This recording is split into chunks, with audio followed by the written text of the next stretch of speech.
সমগ্র উপকূলে আজকে পানির জন্য হাহাকার বিরাজ করছে। আমাদের চারিদিকে পানি থই থই করছে, কিন্তু আমাদের কোনো খাবার পানি নাই। আজকে উপকূলের 19 জেলার প্রায় 3 কোটি মানুষ যারা আধারযোগ্য পানি সংগ্রহ করতে পারছে না। আজকে 1.5 কোটি মানুষ তারা আজকে পানির বঞ্চিত, সুপেয় পানি থেকে বঞ্চিত। আজকে নারীরা তারা লবণাক্ত পানি খেয়ে তারা তাদের জরায়ু সংক্রমণ বেড়ে যাচ্ছে।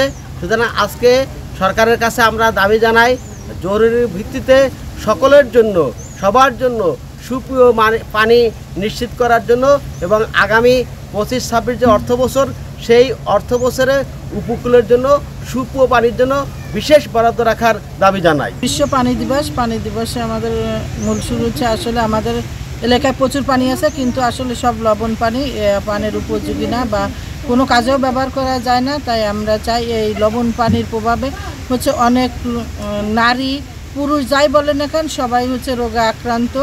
আমাদের এলাকায় প্রচুর হচ্ছে পানিবাহিত রোগ, আর এই রোগ থেকে মুক্তি পাওয়ার জন্য বা নিত্যদিনের ব্যবহারের জন্য আমাদের যে সুপেয় পানি দরকার, আমরা চাই সরকার বা জিও এনজিও যেটাই বলি না কেন সবাই যেন বিশেষ বরাদ্দ রাখে, যে আমাদের এই দক্ষিণ উপকূলীয় এলাকার জন্য যেন আমরা সুপেয় পানি পেতে পারি। আমরা সব কিছুতে অবহেলিত হয়ে এই বিশেষভাবে আমরা এই পানির জন্য আমাদের যে গোপনীয় যে ব্যাধিগুলো আছে সেইগুলো উৎপত্তি হচ্ছে এই জলের জন্য।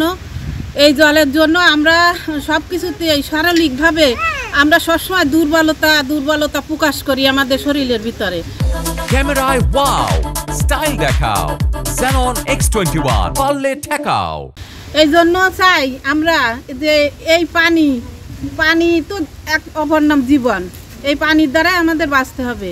তাই এই পানির যেন সুব্যবস্থাটা আমরা পেতে পারি, এইটাই আমরা আশা করি, মনে করি, তাহলে আমরা খুব উপকৃত হব। এলাকার পানি খুবই লবণাক্ত।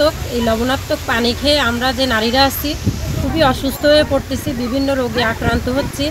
আমরা এই লবণাক্ত পানি দিয়ে কোনো কাজ করতে পারি না।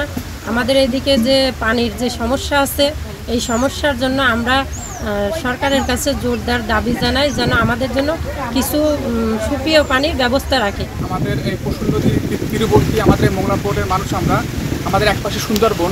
তো আপনারা জানেন যে আমাদের এখানে পানিও লবণাক্ত। তো সুপ্রিয় পানির অভাবে আমাদের নারী, শিশু সহ আমাদের সাধারণ মানুষের অসংখ্য ধরনের রোগে আক্রান্ত হয়। আপনারা জানেন যে পানির অপর নাম জীবন, যেটা আমাদের মোংলা অধ্যুষিত প্লাস উপকূলীয় অঞ্চলে আসলেই বোঝা যায় পানির অপর নাম জীবন। আমাদের পৌরসভায় কিছুটা পানির ব্যবস্থা থাকলেও গ্রাম অঞ্চলে তা গ্রাম অঞ্চলে পানির অভাবে নানা ধরনের রোগ হয়। আমরা আশা করবো যে আগামী বাজেটে আমাদের মোংলা সহ উপকূলীয় অঞ্চলে একটা বাজেটের মাধ্যমে